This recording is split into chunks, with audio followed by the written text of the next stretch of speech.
Okay, good morning, everybody. Welcome to this. This is actually our third in a series of four Better Brains for Babies webinars, talking about a variety of topics that are important to infants and early infancy and early childhood.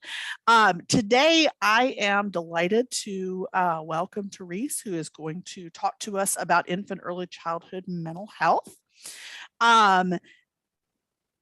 Sorry, I'm trying to get my correct screen here to be able to share her bio. So she is a senior technical assistance specialist at 0 to 3. She provides states and communities support regarding infant mental health policy across the continuum of promotion, prevention, diagnosis, and treatment. She has 10 years of experience as a clinician working with adults with disabilities and over 30 years of experience working on mental health policy. She is endorsed at Category 4 as an infant mental health policy mentor and as a 2003 0 to 3 graduate fellow. So I think you're going to really enjoy what Therese has to share with us today. And I am going to turn the mic over to her. I do encourage you, if you have questions, if you have comments, to share them in the chat. We will also pause a little bit before 11 o'clock Eastern to allow time for you to ask questions and make comments and those kinds of things. So Therese, welcome. We're glad you're here. Thank you so much for being here. Excellent. Thank you, Diane. So you can go to the next slide, please. I'm going to start off, and I'm going to start off saying a little bit about me.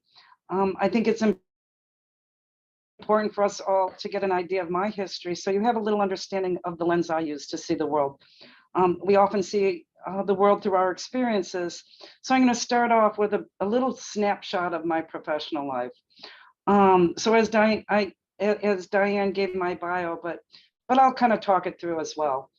So I have a master's of science in behavioral disabilities, and I went to the University of Wisconsin at Madison, and with that I worked in direct service for 10 years. And the last position I served as a clinical coordinator for a targeted case management program supporting adults with mental illness. So I supervised 6 clinical social workers. We did whatever was needed for people to successfully live in the community. And I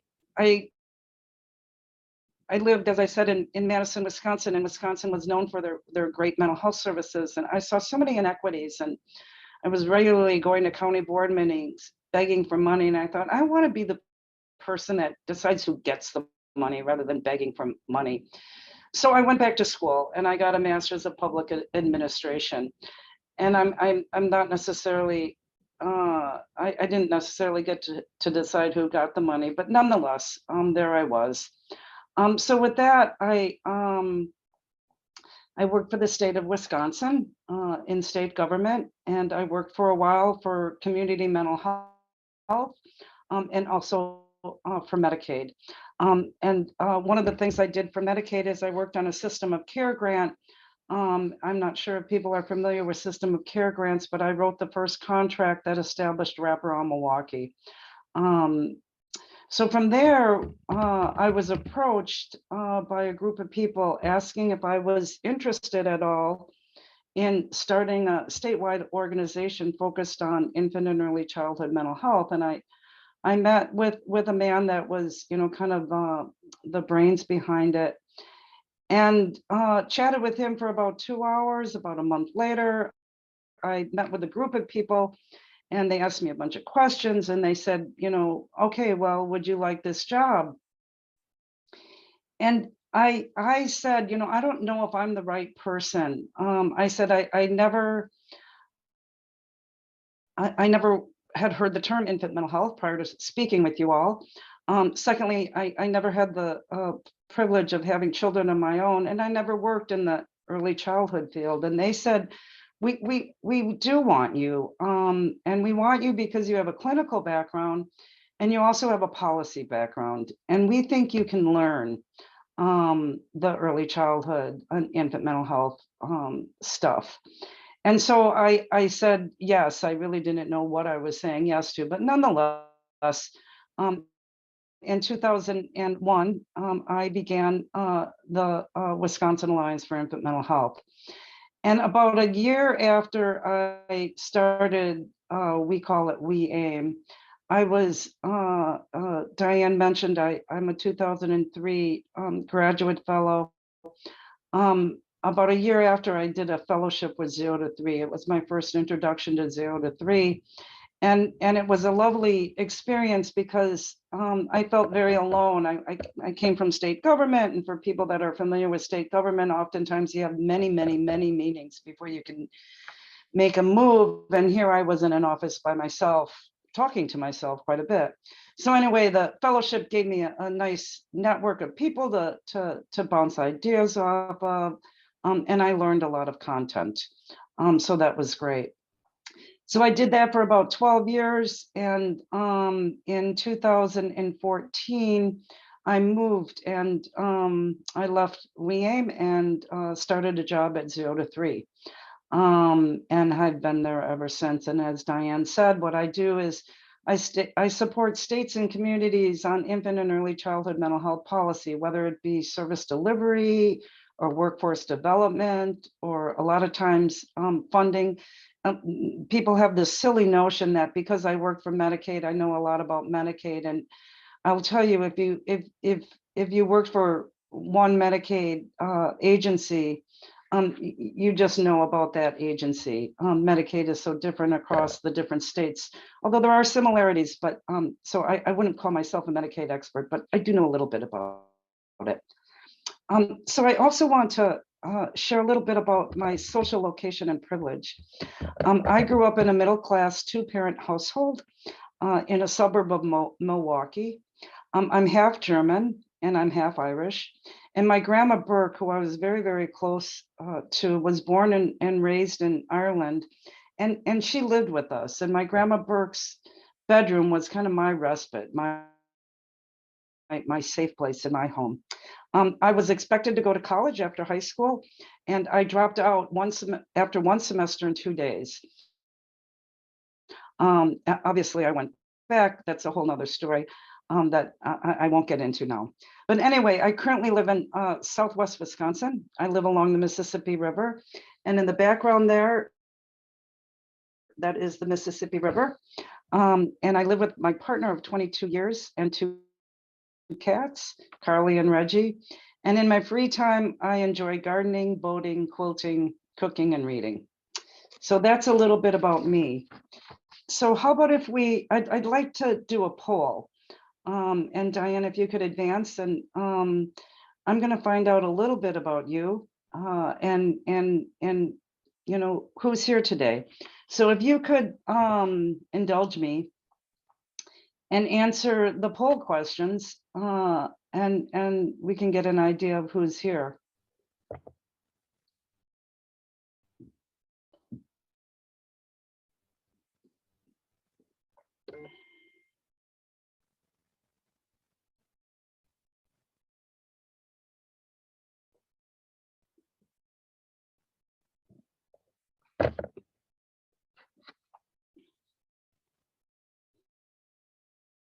Maybe we'll do like another 30 seconds.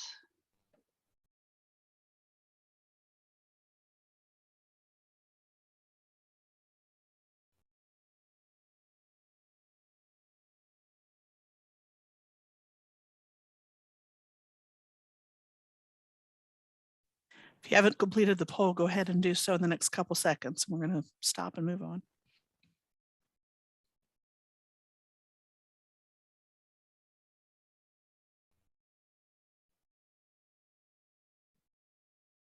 So this is really nice. It's a mix of people. I love that there's child welfare workers in the audience. I think oftentimes child welfare is a hard system to get to the table, but they're so needed and so integral to our system. And then we have early childhood educators, Part C, and home visitors, and one allied professional. So welcome to everyone. So we can move on to the next slide. So what we're going to talk about today is, obviously what is infant mental health, but then I'm also going to talk about why is infant and early childhood mental health important? How is infant and early childhood mental health developed? We're going to talk about the continuum of infant and early childhood mental health. And part of that continuum includes diagnosis and treatment.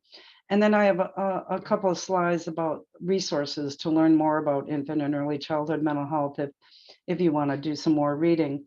As Diane mentioned, if you have questions, please, feel free to type them in the chat. And Diane's going to help me manage them. And at the end, I hope to leave a little bit of time that we can address the questions. So next slide, please. So what is infant and early childhood mental health? So the definition may seem simple, but it's really rather complex. And I'm going to read this. It's the developing capacity of a child to experience, express, and regulate emotions, to form close, secure interpersonal relationships, and explore the environment and learn. And this is all in the context of family, community, and culture. And like I say, it seems like it might be simple, but it's really, really complex. How many people do you know that have gotten into trouble because they weren't able to regulate their emotions? So let's talk about anger, for instance. Anger is an honest emotion. We all get angry, but many of us have regretted at times our reactions when we have felt strong emotions, whether it be angry, frustration, or something else that was, pretty passionate. So how do we express strong emotions in good ways, strong emotions such as anger? And how do we teach children to regulate these strong emotions? A person once said, an educator, that when a child, when a child is learning how to ride a bike, we teach them. When a child is learning how to write, we teach them. When a child is learning, how to, go to the bathroom on the toilet, we teach them. But what do we do when a child, misbehaves or gets angry and, lashes out? We don't always teach. What we end up doing is punishing. So we need to think about, how do we teach kids, to regulate their emotions, to express their emotions in more healthy ways. Another way to think about infant and early childhood mental health is it involves things like curiosity, persistence, trust, self-confidence. And all of these things start in early childhood with a nurturing caregiver. If there's anything else that you leave here today, what I'd like you to think about is that it's all about relationships. So relationships with a caregiving adult in early childhood, but relationships, are important throughout life. We've all gotten something because of a relationship. Maybe we got into the doctor sooner because we were friends with we were friendly with the scheduler, or maybe we got a job interview because we knew somebody. So that relationship is key, and that consistent nurturing relationship for infants and young children is essential. So I'd also like to pause for a moment and explicitly say here at the beginning of this presentation that when we talk about social and emotional well-being and mental health for infants and toddlers, and really people of all ages, because we all have mental health, and that's a good thing. Mental health doesn't mean mental illness. I think these concepts are inclusive of one's racial identity, which is also actively developing in early childhood. So when talking about race and centering racial equity, we need to consider social emotional development and mental health concepts that must be foundational to policy and practice. So next slide, please. So why is infant and early childhood mental health important? So what I like to say is it's the foundation of all future development. It's kind of like the foundation of the house. If the foundation of a house, although I understand that in Georgia you don't always have basements, but I'm in the Midwest and we have basements. So, the foundation of the house, needs to be strong, needs to be sturdy, just like social emotional or infant mental health needs to be strong. And it's the cornerstone of self-regulation, cognitive abilities, the formation of self-worth and self-concept, including your racial identity. It's the foundation for physical growth and language acquisition. It is, kind of the linchpin of all of this. The other thing to think about is that all experiences make an impact. And I talked about curiosity, persistence, motivation, and trust. And all of these things are precursors to successful school, being successful in school. Kids aren't going to learn if they're not curious. And we've all tried a new skill or a new adventure as an adult. For instance, for me, I started quilting 5 years ago. I was motivated to quilt because I saw a quilt that I thought was absolutely beautiful. I was curious, how do you do this? I took a class. And then what came in is persistence, because I ripped out a lot of seams when I was starting to quilt. But all of these capacities, all of these qualities started in my early childhood. So think about that. And it's all within the context of those relationships. But infants and young children can and do experience mental health problems. So the next slide, please. So I've talked about, I've already foreshadowed how is it developed in the context of relationships, but all of our experiences and our relationships have impact on the brain, on the development of the brain. And what I think is phenomenal is that the brain forms more than 1 million neural connections each second in the first years of life. And I'm going to say that again because I just think it's astounding. The brain forms more than 1 million neural connections each second in the first year of life. And this comes from the Center on the Developing Child at Harvard University. It's a great website. And if you're interested to learn more, I would suggest that you check that out. The mental health status of a child also strongly correlates to the mental health status of the child's primary caregivers. So their parents, their child care provider, their home visitor. So if the adults in the child's life are struggling with their own mental health issues, the child is at much greater risk for developing his or her own mental health challenges, because kids are like sponges. They learn from the people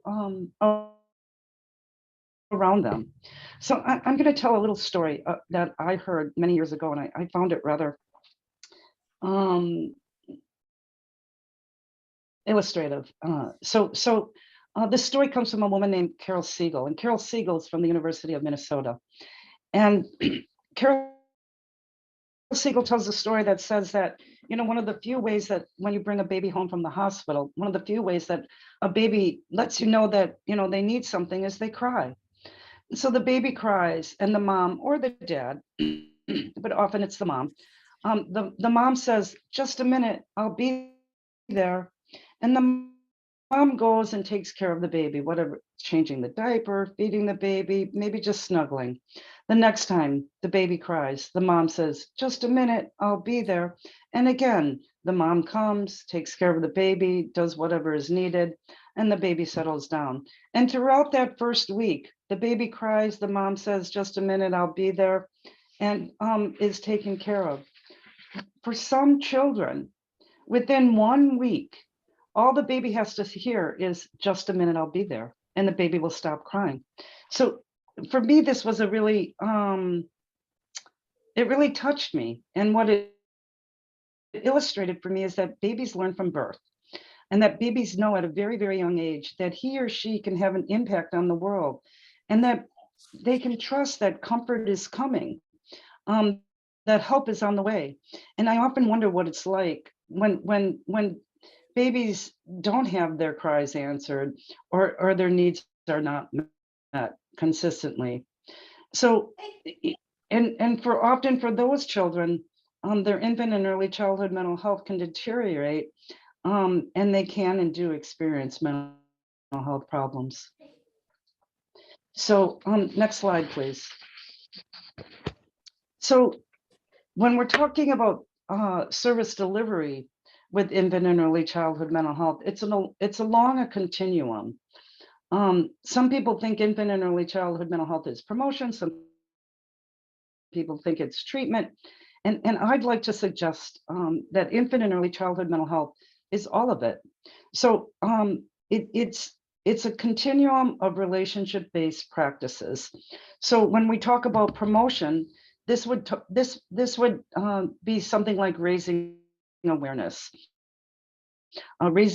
of the critical importance of mental health, and to encourage development. So I think of it this way, is that if we want people to change their practices, we need to let them know how important it is.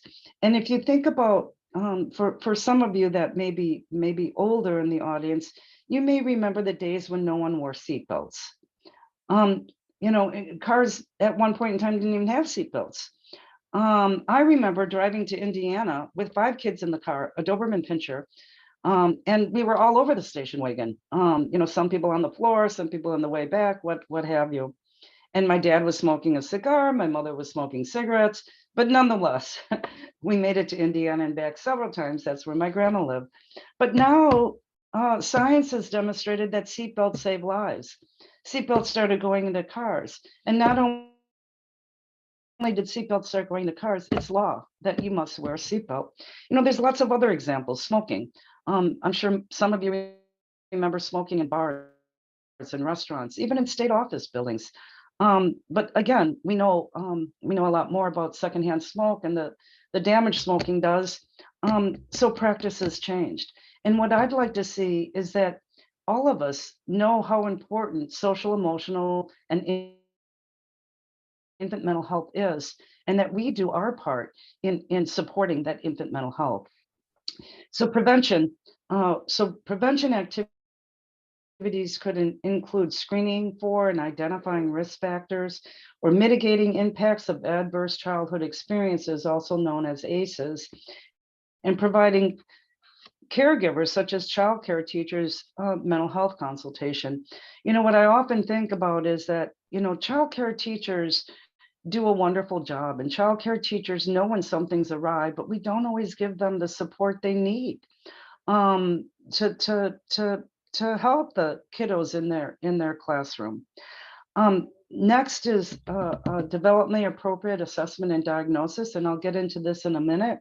But there's the Diagnostic Classification system is called the DC 0 to 5. Some of you may be familiar with the DSM, which is used for adults and older children, but the more developmentally appropriate diagnostic nosology is the DC 0 to 5. And then finally, assessment and diagnosis. And this involves providing a thorough assessment, and that thorough assessment will lead to an accurate diagnosis using developmentally appropriate and age-appropriate classification system. The assessment and diagnosis should take place over a minimum of 3 to 5 visits. Oftentimes Medicaid only allows 1 visit, but 3 to 5 visits is the more appropriate way of going about this, and over a period of several weeks. It's important to note here that we diagnose the condition, we don't diagnose the child. And when we're talking about infant mental health, I often say this in the beginning, we're not talking about diagnosing a baby with schizophrenia. And we're not talking about giving a baby, psychotropic drugs. We're talking about helping the baby develop healthy relationships. So finally, treatment is providing an evidence-informed service and supports intended to address mental health disorders. Treatment is often aimed at repairing a relationship. So examples include child-parent psychotherapy, also commonly referred to as CPP, and also parent-child interactive therapy, also called PCIT. So this next slide talks about, so who you can advance the slide. So, who is able to promote infant and early childhood mental health? And what I like to say is everyone who touches the life of a child needs to promote infant and early childhood mental health.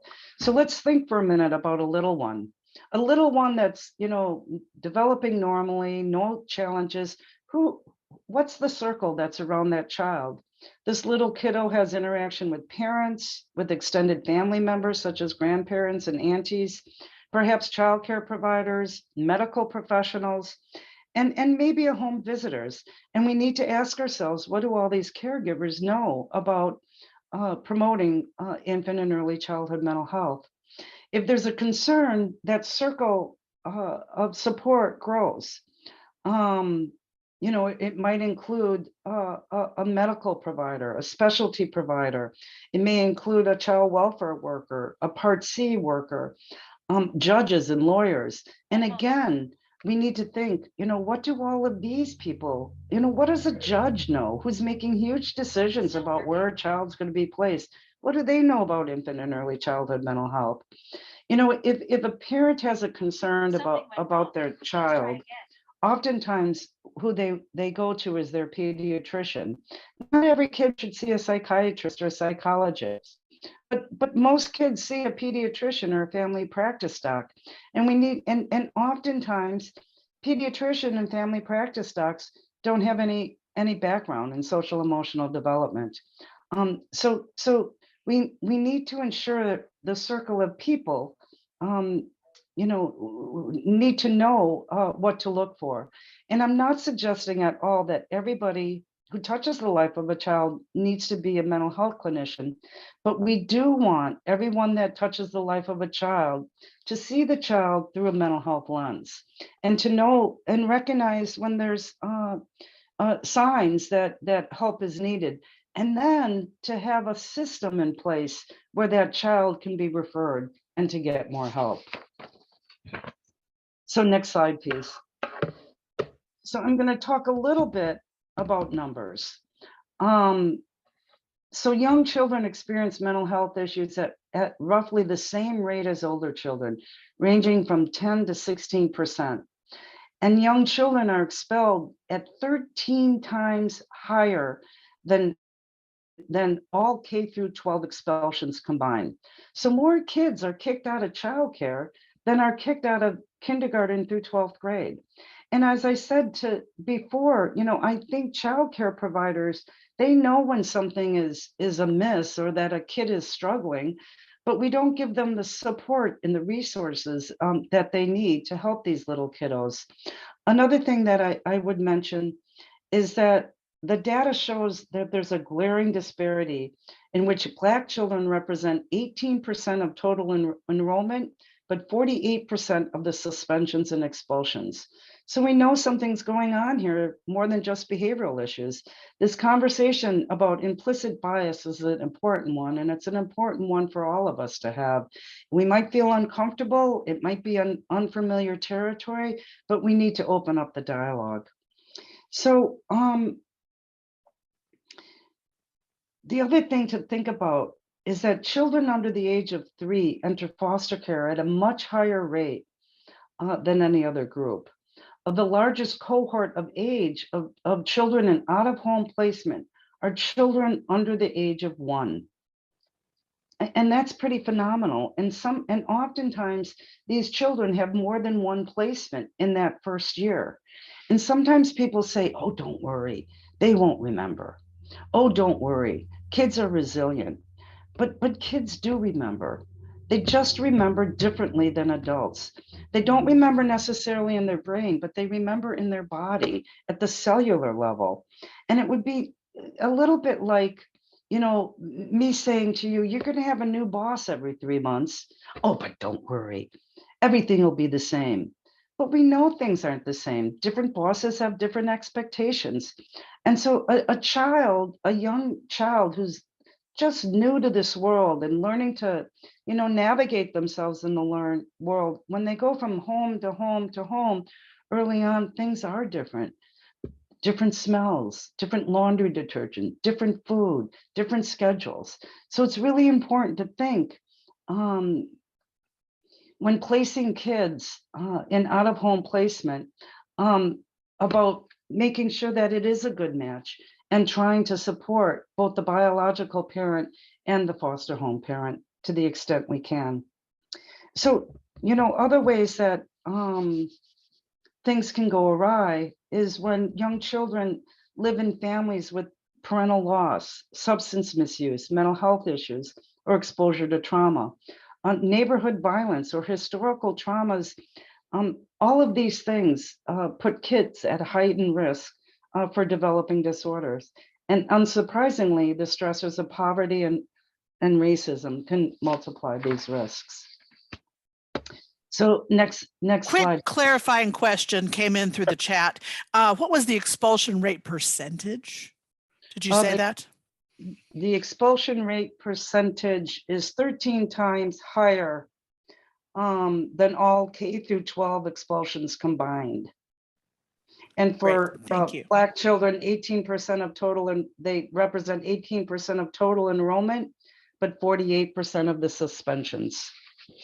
And sometimes you have to think about this data, the suspension and expulsion, because sometimes kids get softly expelled. So, asking the parents to come, 5 weeks in a row, where they have to leave work. And thinking about, then what does the parents do? They don't go to the next child care provider and say, hey, my kid was kicked out because of kicking and biting. So it kind of repeats itself. So anyway. Thank you. You're welcome. So next slide, please. So intervening early can redirect the trajectory. So young children show warning signs, and we need to be cognizant of them. And so when I talk about intervening early, I'm not necessarily talking about early intervention part C, although that could be part of the equation because it's part of the continuum of services. But intervening in various different ways. So when they do show warning signs of mental health disorders, the adults in their lives need to understand this. Without intervention, serious mental health problems can manifest themselves, and this might include depression, anxiety, post-traumatic stress disorders, attention deficit disorder, a whole host of things that can develop within young babies. But there's good news. And the good news is that when mental health concerns are identified, and when they're identified early, there's services and resources that can redirect the course and place children who are on a pathway to risk to healthy development with that intervention. So next slide, please. So you might be thinking to yourself, so what do mental health issues look like in children? And again, children, every child is unique, and not every child develops in the same way. So, this needs to be taken, with what you know about child development, and with caution. So, in infants, a mental health issue might look like failure to gain weight, inconsolable crying, a flat affect, sleeping and feeding problems, or resistance to being touched or comforted. In toddlers or preschoolers, it might be impulsive or aggressive behavior. And we know toddlers are impulsive, but is it extreme? The inability to pay attention, defiance, or regression in sleeping and toileting and eating routines. Next slide, please. So my guess is that many of you have heard of ACEs, adverse childhood experiences. This was a study that was done, if you could go to the next slide. Diane, you're taking care of a lot. Thank you so much. This study was done in Southern California, and they no, the one before with the picture. There you go. So, you know, we want to think about what is the cost of early adversity. One of the most prevalent risks to infant mental health is unmitigated exposure to adverse childhood experiences, or ACEs. And what ACEs showed that if you had adverse experiences in childhood, it affects later in life. Later in life, like cardiovascular disease or cancer, or mental health issues, anxiety, alcohol, heavy drinking, drug use. It found a dose-response relationship between childhood adversity and many health issues that I just indicated. So the Institute of Medicine estimates that ensuring indirect costs of ACEs total $247 billion annually. I find this pretty astounding. So what could we do with 247 billion? It's not million, billion dollars. And these dollars show up in various different systems, in healthcare, in education, in child welfare, in criminal justice, and in economic security. So it's more to think about. And I would, you can go to the next slide. And I would be the first to admit that our field needs a lot more work on this. We need to be able to show the benefits. And I think we get a lot farther. So now I'm going to turn to the Diagnostic Classification of Mental Health and Developmental Disorders of Infancy and Early Childhood. It's a mouthful. So I'm going to call it the DC 0 to 5. You know, why do we diagnose children? We diagnose disorders in young children for a few different reasons. We want to use shared language between, you know, all these caregivers, so that people understand what you're talking about. You know, a diagnosis can guide treatment. It can also guide what services a family may need to support this child. And it might indicate additional services that are needed. And finally, you know, within Medicaid, there's a term that is so key: medical necessity. So a diagnosis provides the authorization for reimbursement, the authorization to reimburse the medically necessary services, so that, you know, the child can be treated. So if they're left untreated, they can have detrimental effects on every aspect of a child. And remember what I said earlier, social emotional development is the foundation. So children who do not achieve early social emotional milestones often struggle in other areas. They're at risk in school for dropping out early, and they're higher risk for school problems, suspension, expulsion, and juvenile delinquency. Next slide, please. I'm just going to say a little bit about the actual DC 0 to 5. The DC 0 to 5 has been a long time in making. In 1994, 0 to 3 came out with the DC 0 to 3, with a task force of luminaries across the United States and internationally, putting down on paper what they knew, using empirical research. As knowledge was gained, they reconvened. And in 2005 came out with a book called DC 0 to 3R. And then most recently, after a 3-year task force met, came out with the DC 0 to 5. So all of this is based upon advances in knowledge, based upon what we know now. As we know, science evolves. And so our thinking needs to evolve too. The DC 0 to 5 is similar to the DSM. If people are familiar with the DSM, it has 5 axes, and the 5 axes: axis 1, clinical disorders; axis 2, relational context; and Axis 3, physical health, Axis 4, psychosocial stressors, and Axis 5, developmental competence. So it's looking at the whole child in the context of their relationships. And you might be asking yourself, well, what's wrong with the DSM?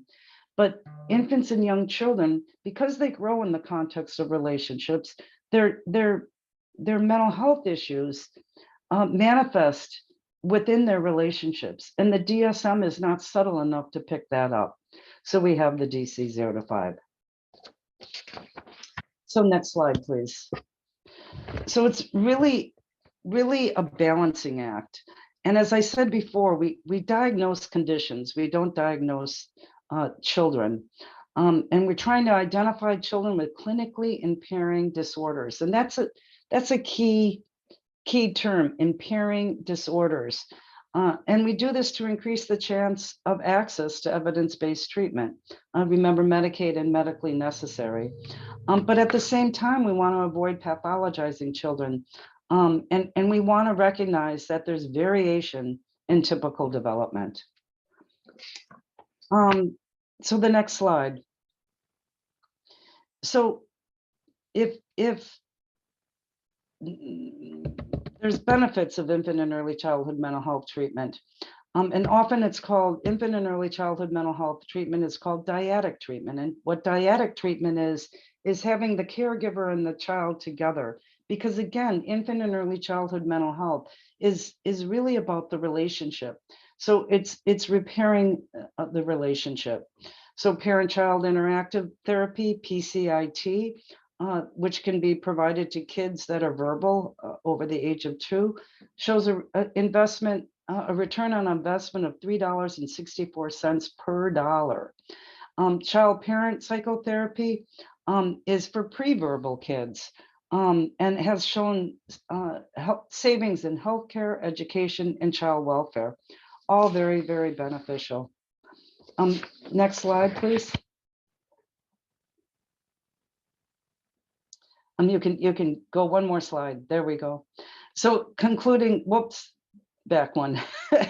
So concluding remarks, it's all about relationships. Mental health is a good thing, and we all have mental health, even babies. And then the next slide, Diane. I love this saying. It's from 0 to 3. To develop a child's mind, we must first nurture a child's heart. And then the last little inspiration that I'll leave you with the next slide is, this is from Winnicott. There's no such thing as a baby. There's a baby in someone. So now I'm going to turn it to, you can go to the next slide, and ask, what are you most curious about?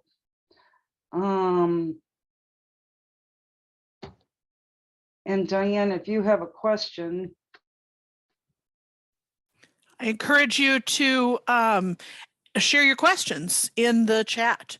What are you most curious about, or what will you do in your role to promote infant and early childhood mental health?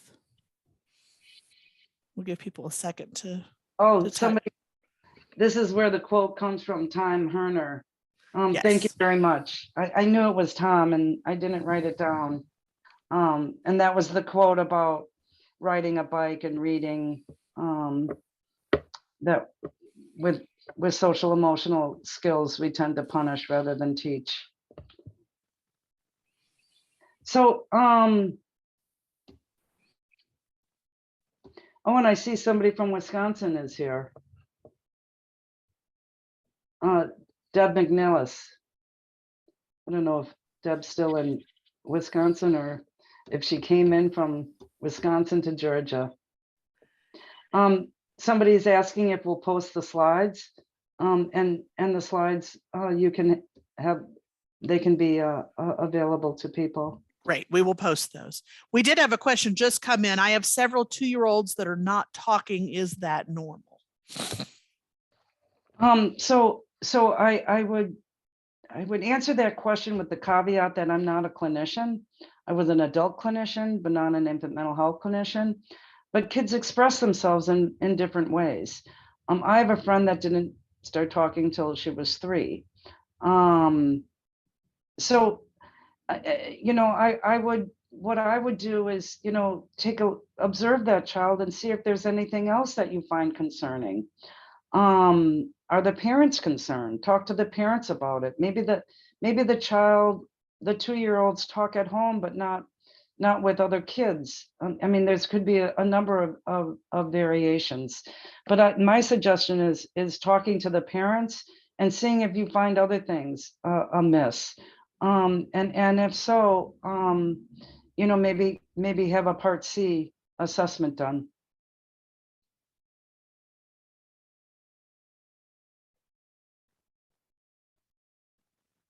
But a follow-up comment, my child didn't really talk in school, but at home is quite the chatterbox. Yes, right. So I have my niece didn't talk in school, but when she came home, she was very, very shy. And she just, she didn't talk in her young ages. And when she came home, she reported to her mom everything. So, just because they're not talking doesn't mean that they're not little sponges taking everything in. So what I would like to ask now, and if people could respond in the chat, what do you think you could do in your day-to-day activities? Remember me saying that everyone who touches the life of a child has a role to play. What could you do in your role, whether it be a child welfare worker, a child care worker, a home visitor? What are some ideas of things that you could do? We have a starting one here. We provide home visits that include parent-child interaction, info on child development, and discussions on family well-being. We Very stress good. the importance of parenting around development and bonding to create a strong initial relationship. Very nice. So that sounds to me like you're providing anticipatory guidance. And what I find interesting is that pediatric or OBGYNs, they say you need to take the birthing class. You need to take the birthing class. Take the birthing class. The baby's going to be born regardless of a birthing class, but people don't really tell you very much about what happens afterwards. And it used to be that you were in the hospital after having a baby for a few days. Now you're out within 24 hours and you have this little bundle, and you don't necessarily know what's happening. So I really appreciate home visitors and their ability to kind of take the parents' lead and provide that anticipatory guidance. I would like to participate and say something. I'm Maria Teresa Castro from Babies Can Wait in Cobb County.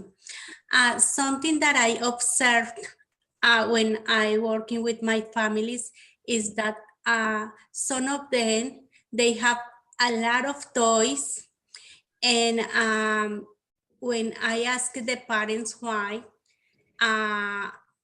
some of them say that because they are working and they don't have time to spend it with the kids at home, they used to buy toys for the kids because they can spend the time playing with the toys. But something curious is that those parents, they buy the toys and sometimes just offer the toys to the kids and never sit with the kids and teach them how to use those toys. Because they have a lot of toys, or some of the kids, they have a lot of toys, they don't have opportunity to learn of the toys because they have many. So they one toy for few seconds, then another one, and they don't learn. And I observed that those kids, they are very active. They looks, they cannot stay sitting, or they don't focus on any activity. So regarding this training, I believe that and I used to do that, recommended the parents, please spend more time with the kids, don't buy many toys, just buy, or that the kids have just 2-3 toys per week, and sitting with them, play with them, ask them what is that toy, what they learning about that. In that form, we could have better kids, that they are focused and they are feeling that the parents are pending of them. Yeah, absolutely. And the other thing I would suggest is, maybe putting some of those toys away. And when you visit the family, invite the parent to sit down on the floor with you. Some parents don't know how to play with their kids because they were never played with. So like when you have, when they have parenting courses, and the parenting courses are without the kids and they're all book and pencil, those don't usually work very well for, especially if parents didn't have that experience of being read to, of being played with, of all those important things. So put a lot of the toys away, just have a few toys, sit down with the parent, Yes. and then My advice with them is to take 2 toys, one educational toy, another one that the child really like it, and one book, and try to play with those toys and read that book for 1 or 2 weeks after the child learn something from those toys, and eventually change for another toys. very good. But always with parents. It's important that the parents be with the kids. That the Absolutely. kids feel that the parents are pending of them. In that form, we have kids, good kids, that they express love and they express security by themselves. Yeah, excellent. Very, very good. I see a question in the chat about resources, what resources that you could share with parents. The 0 to 3 website has a parent page, and it has all sorts of information about, things that parents run into, toilet training, sleeping, eating, that are that can be shared with parents. The other thing is, I mentioned the Harvard, the Center on the Developing Child from Harvard. They have a lot of videos. So that's another thing, is that you could watch a video, peruse those videos and figure out, different parents have different appetites.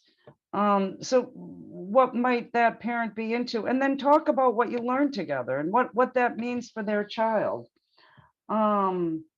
Would be an idea.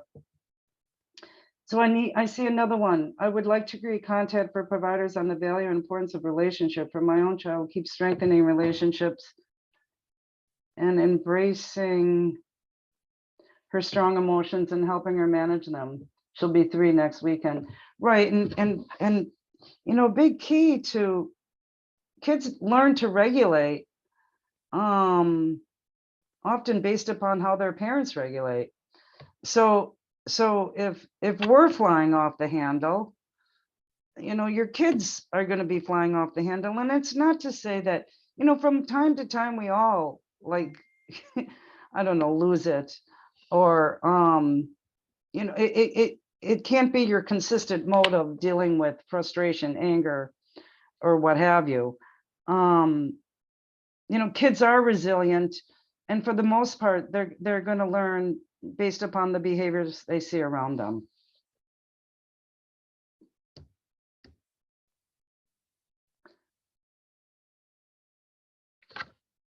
I should make this bigger so I can see it all.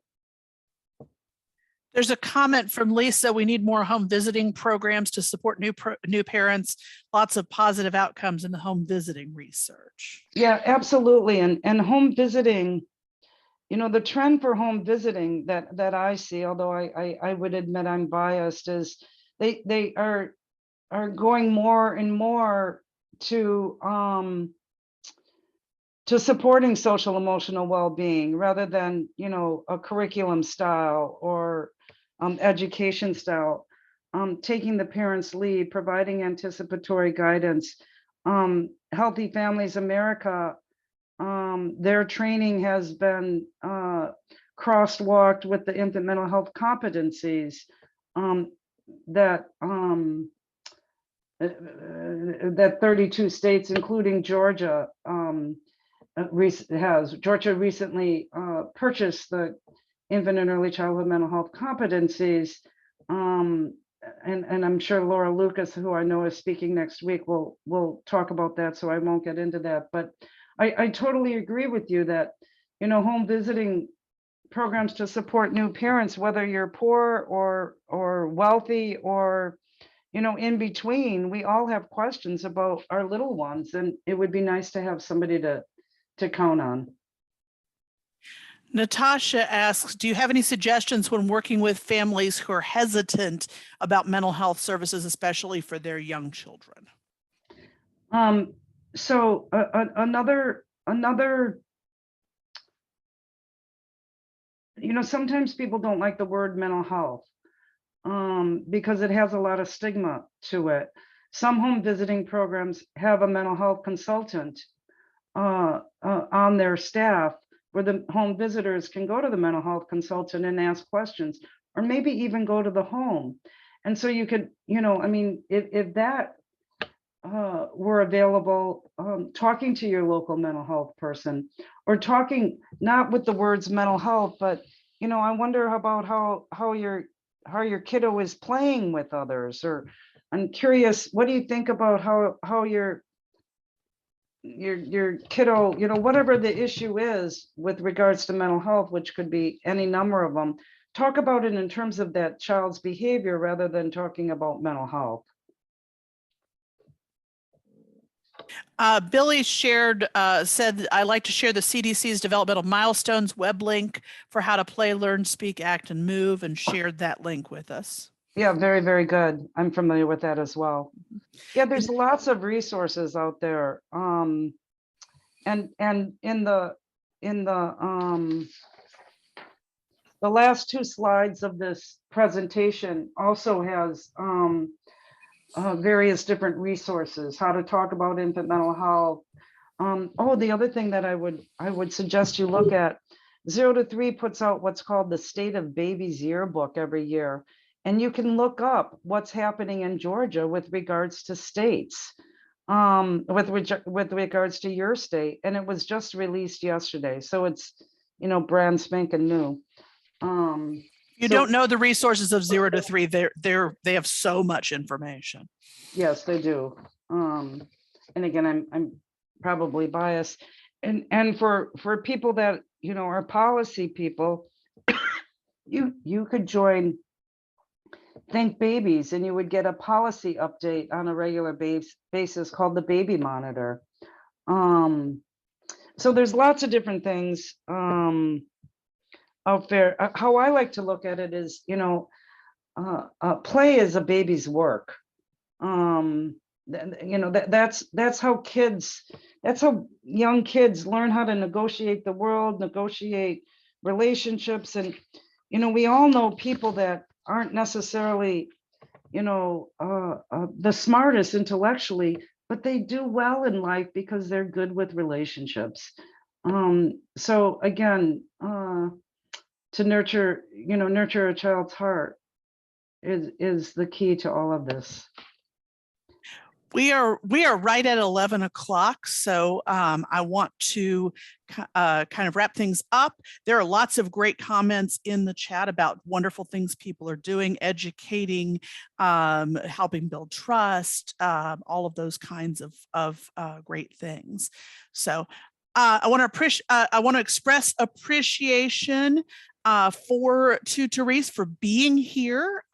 So much great information that really helps us to start thinking about this topic.